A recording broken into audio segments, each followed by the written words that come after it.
Let's interrupt the footage right here for a second and do a flyout in Google Earth. It's an approximate location along the flight path. Actually, we had crossed Colorado River. But anyway, this works to illustrate just the curvature of the Earth that we should be seeing.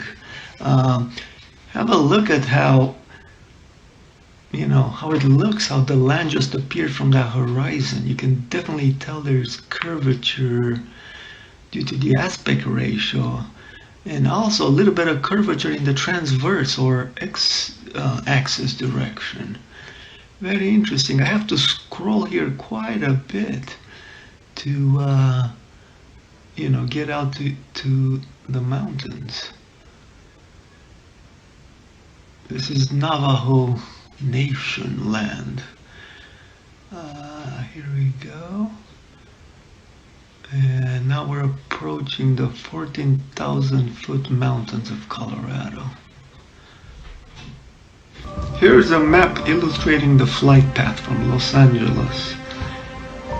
Along the flight path, we determine lines of bearing towards the mountains that I see in the distance. That's how I can tell what I'm seeing. Take special note of Humphrey's Peak. It's a great point of reference.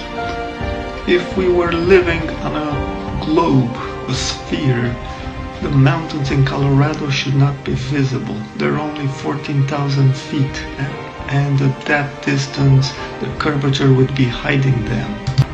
Flying at 30,000 feet, we should be looking down towards a tangential point to the sphere at about 3.1 degrees relative to our perceived horizon, or 90 degrees to the gravity vector. I was able to use in-flight theodolites to determine that that also is not correct, indicating the Earth is really flat. This graphic captures what I've learned so far from my infrared imaging from high altitude.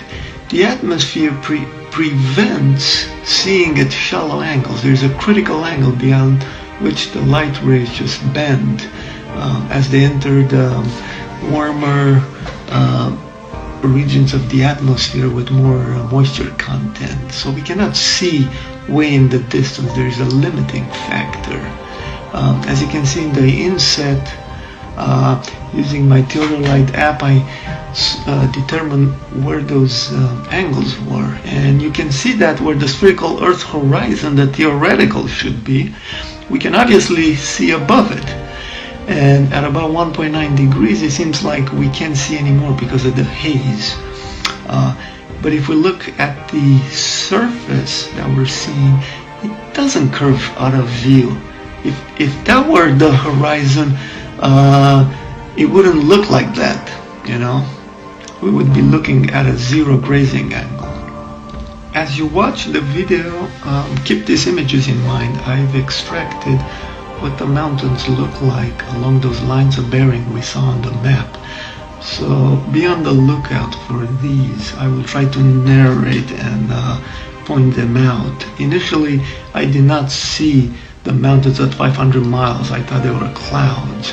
I only noticed them around 480 miles when I was looking at Humphrey's Peak. That's when I noticed those pale, what looked to me like clouds. And then later I noticed what they were. Now here's the shocking conclusion, folks. We're seeing those mountains in the distance at the correct elevation for a flat Earth. Just incredible. Not only should we not be seeing those mountains if we lived on a sphere, but we're seeing them, and we're seeing them at the correct elevation for the shallow observational angles, which are about 0.38 degrees to those distant mountains and about 0.9 to Humphrey's Peak. Simply incredible. The Earth appears to be astonishingly flat.